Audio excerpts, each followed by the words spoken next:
సుజనా చౌదరి గారు మాట్లాడతారు, జల్లికట్టు స్ఫూర్తిగా తీసుకొని మీరు కోళ్ల పందాలు పందుల పందాలు ఆడుకోమని చెప్పి, ఇదేనండి మీరు మాట్లాడే మాటలు? ఇన్ని కోట్ల మంది మనోభావాలు మీరు కించపరుస్తున్నట్టు కాదా? మరి మీరు ఏ స్ఫూర్తి తీసుకొని మరి బ్యాంకులకి మీరు రుణాలు ఎగ్గొట్టారో చెప్పండి. మీకు ఎవరు స్ఫూర్తి దానికి? ఆ మాట నేను మాట్లాడితే మీకు ఎలా ఉంటుంది?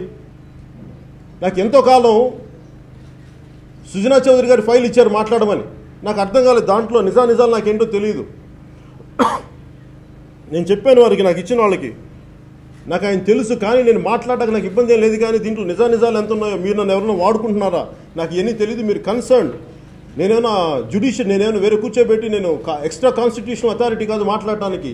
నిజాలు తెలుసుకునేంత యంత్రాంగం కానీ శక్తి కానీ నాకు లేదు.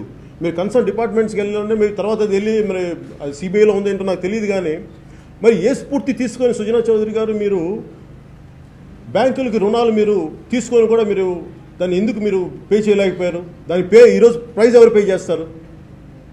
మీ వెనకాల మీరు ఇన్ని లోపాలు ఇన్ని సమస్యలు పెట్టుకొని మీరు ప్రజలను అనే హక్కు మీకు ఎక్కడుంది? మీరు చేతనైతే స్పెషల్ స్టేటస్ కోసం మీరు పోరాటం చేయండి, అంతేగాని చేసేవారిని దయచేసి కించపరచకండి, వెనక్కి లాక్కండి.